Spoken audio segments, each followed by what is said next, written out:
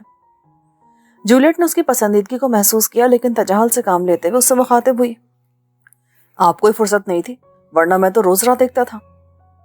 آصف نے ظریفانہ لہجے میں شکایت کی تو وہ مسکرا دی۔ تبدیلی آپ پر جچ رہی ہے۔ خامخواہ آپ آپا بیگم کی ضد میں اس پہناوے کو اختیار کرنے سے انکار کرتی رہیں۔ اس لباس میں تو پہلے سے بھی زیادہ خوبصورت لگ رہی ہیں۔ تبدیلیوں کو دل سے قبول کیا جائے وہ تبھی اچھی لگتی ہیں۔ جبرن کسی پر کچھ بھی مسلط کیا جائے تو وہ ذہنی طور پر قبول نہیں کیا جاتا، اس لیے آپ میرے پہلے انکار کو خواہ نہ ٹھہرائیے۔ ہر تبدیلی دل سے قبول نہیں کی جاتی۔ کیا آپا بیگم اور ان کی اولاد نے حویلی میں آنے والی تبدیلی کو قبول کر لیا ہے؟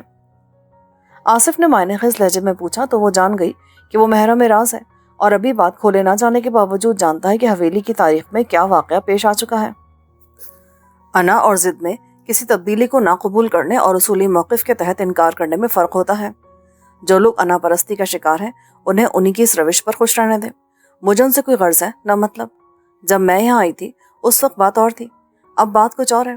اب وہ سارے لوگ میرے لیے ساندھی حیثیت اختیار کر گئے ہیں. اب مجھے ان سے کوئی مقابلہ نہیں کرنا, کیونکہ مجھے بلا مقابلہ وہ مقام مل گیا ہے جو میرا حق تھا. حویلی میں آپ کے مقام کا تعین میرے خیال میں بھی پوری طرح نہیں ہوا ہے. ابھی بڑے نواب صاحب کے حضور یہ معاملہ پیش ہونا ہے, اور یہاں لوگوں کا جو مزاج ہے اس کو دیکھتے ہوئے میں کسی مثبت رد عمل کی امید کم ہی رکھتا ہوں. آصف نے صاف گوئی کا مظاہرہ کیا. شاید مجھ سے الفاظ کے انتخاب میں غلطی ہوئی ہے.